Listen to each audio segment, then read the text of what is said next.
원안위원장님, 신고리 5, 6호기가 허가날 당시에 원자력 안전에 대해서는 다 인정을 다 받았죠. 네.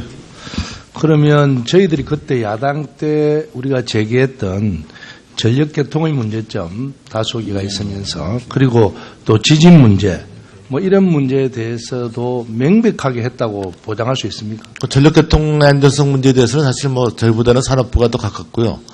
근데 제가 이제 검토한 거는 이제 갑자기 정전 사고가 났을 때 네. 전력을 이제 공급을 해줘야 되는데 그 전력고에서 이제 안정적 공급을 할 수 있느냐. 그건 제가 전력고에서 확인을 해갖고서 답을 좀 받았고요. 나머지 안전 문제에 대해서 이제 원자력 안전법이 있고 아까 얘기했던 IAEA 안전 기준이 있고 또 미국의 또 경수로에 관한 원자력 안전 법령이 있습니다. 거기에 따라서 제가 충실하게 충실하게 했다 하지만요. 네. 혹시 이제 전문가들 토론에 의하면 미국 기준은요. 이 대륙이 넓기 때문에 인구가 얼마 안 사는 곳에서 다소기를 짓든지 이런 문제에서는 그런 기준이 있는데 우리나라가 이렇게 많은 인구가 한 곳에 집중된 인구는 있을 때는 그 기준이 그게 맞지 않다라고 이야기하는 분들이 대다수거든요. 그래서 그때 저희들이 그렇게 반대를 하고 했음에도 불구하고 어쨌든 허가가 나는 바람에 지금 이런 문제까지 왔습니다. 그리고 산자부 장관님, 신고리 5, 6호기 문제와 그리고 탈원전 문제하고는 별도입니다. 맞죠? 예, 다른 별개의 사안으로서 진행되고 있습니다. 탈원전은 전 세계적인 추세고 또 탈원전은 어쩔 수 없이 그렇게 갈 수밖에 없는 거랑은 다 알고 계시죠? 예, 전 세계의 흐름이라고 볼 수 있습니다. 그리고 신고리 5, 6호기는요, 대통령께서 그동안에 탈핵을 우리나라의 기본 기조로 깔아왔고, 그리고 이번에 대통령 후보, 모든 정당의 대통령 후보들이 다 주장을 한 일이고, 그 대신에 어쨌든 신고리 5, 6호기는 그동안에 한 20% 정도 지어졌기 때문에 이걸 공론화 과정을 거쳐서 만약에 모든 사람들이 많은 정보를 알아서 옳게 파악을 하고 나서 이걸 지어야 되겠다 하면 짓는 것이고, 그 다음에 짓지 마자는 사람이 더 많으면 그거를 정부에서 판단해서 최종 결정한다는 그런 이야기죠. 네, 그렇습니다. 그래서 이런 이야기도 있거든요, 한간에. 신고리 5, 6호기가 최신 기술이기 때문에 이거는 짓고 그리고 앞으로 올 것을 가능하면 폐쇄하자 이런 의견도 있을 수 있습니다. 그래서 이번 정권이 어떤 가이드라인을 정해놓고 옛날 정권처럼 대통령께서 한다면 무조건 밀어붙이는 것이 아니라 국민들의 여론을 수렴해서 이걸 결정하겠다라는 말에 동의를 하죠. 네, 그 문제도 공론화위원회에서 논의될 수 있는 하나의 사안이라고 저희들 판단하고 있습니다.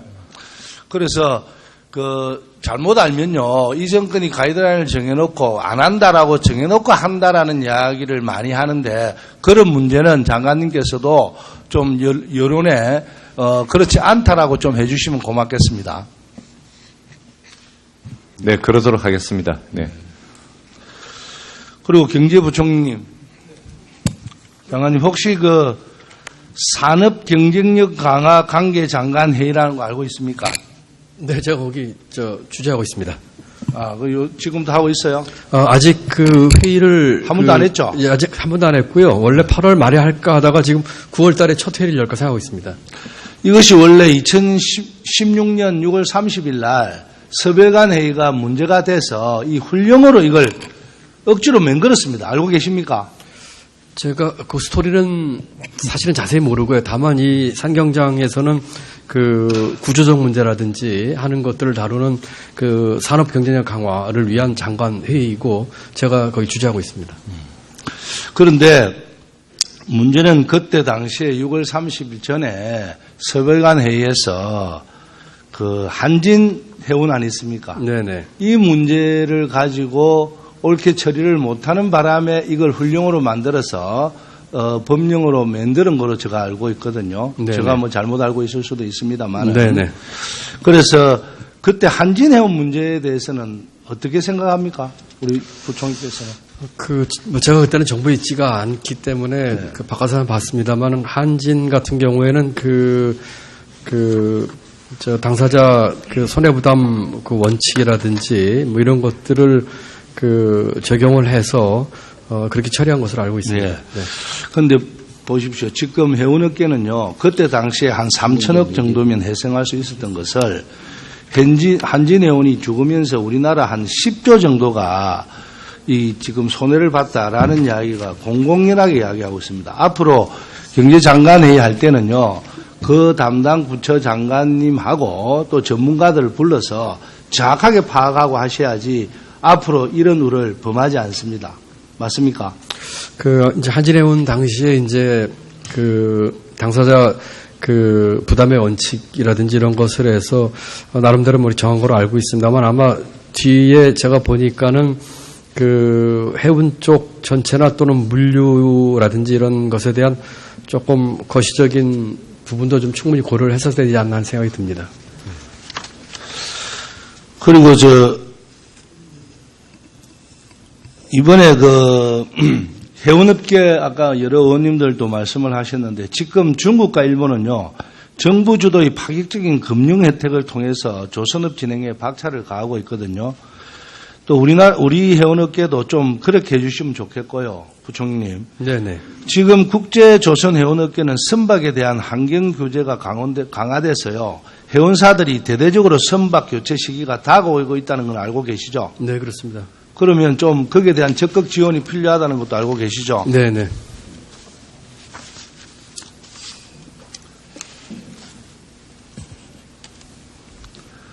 그리고 혹시 아까 의원님께서 질문을 하시던데 저는 항시 좀 의심이 가고 있는 것이 일부 신문에서 남미하고 그다음에 서유럽의 경제 위기가 완기 복지 때문에 왔다라고 계속 그래 하고 있거든요. 부총님 견해는 어떻습니까?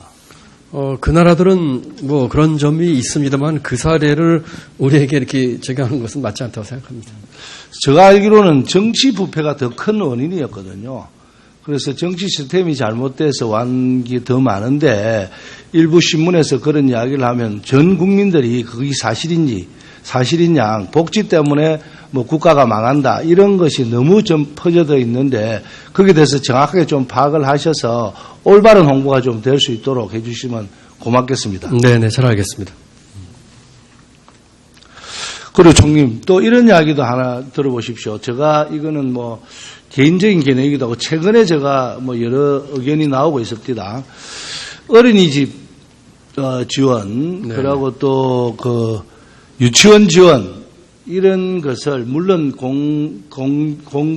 국가에 사는 어린이집이 있고 뭐 공립이 있고 이래서 차이가 있을지는 모르지만 이것을 굳이 보건복지부를 통해서 이래 집행하는 것보다 자식을 낳아서 그 연령이 되는 부모들한테 직접 주는 거로 하면 오히려 더 그 부모들이 올바른 유치원에 보내고 그 관리비도 적게 들 거고 또 그걸 하기 위한 행정적 소모도 많은데 그런 파라다임을 한번 바꿔볼 생각은 없습니까? 지금 제가 아주 디테일한까지는 잘 모르겠습니다만은 어린이집이나 유치원 주는 데 있어서 바우처로 해가지고 시설을 택하는 거는 부모가 좀 할 수 있는 것이 있다고 생각을 하고 있고, 뭐, 최근 제가 아직 디테일한까지는 팔로업이 좀 덜 돼 있습니다만은, 그 다음에 심지어는 집에서 키우겠다고 하는 부모에게는 양육수당도 주고 있거든요. 그래서 그것도 어찌 보면 보편적 복지처럼 다 집으로 주서 자기가 선택할 수 있게끔 하는 방법이 더 낫겠나 하는 생각도 들기도 해요. 그래서 그 말씀을 제가 거론하는 이유는요, 우리나라 지금 재정 구조라든지 재정 집행 과정 이런 것이 너무 관위주로 되어 있다. 그래서 이것을 어찌 보면 직접적으로 할 수 있게끔 만들면 그 정도 비용도 관리 비용도 절감되고 여러 가지 할 수 있다라는 생각에서 말씀을 드리니까 한번 검토를 한번 해보십시오. 직접적이라는 거는 그럼 부모에게 직접 돈을 그렇죠. 준다는 말씀이신가요? 그렇죠. 그럼 이제 돈으로 주게 되면 이제 또 생길 수 있는 조금의 부작용은 있을 수 있는데 네. 그거보다 관리비라는 게 더 전략될 수 있다라는 것은 경제적인 효과가 더 있을 수도 있습니다. 아마 의원님 질의의 취지는 수요자들 중심으로 보육 제가 서비스에 되도록 한마디만 더 하고 뜻으로. 답변해 주십시오. 우리 장관님, 건교부장님, 잘 몰랐어요. 교통장관. 제가 잘 몰랐어요. 한마디만 하고 끝내겠습니다. 혹시 우리 부산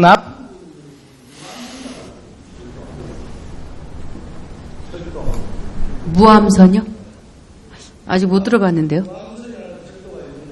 네. 몇십 년 동안 한 달에 한 번 정도 왕복이 안 하는 대변으로 되어 있는 철도가 있습니다. 예, 예. 그걸 한번 검토해 보시고 그 지역에서 그것 때문에 발전이 전혀 하는 건 아니고요. 예, 예. 예, 잘 알겠습니다. 무암선요. 예, 알겠습니다. 예, 우리 박재원님, 예, 수고하셨습니다. 네, 김동호 의원님.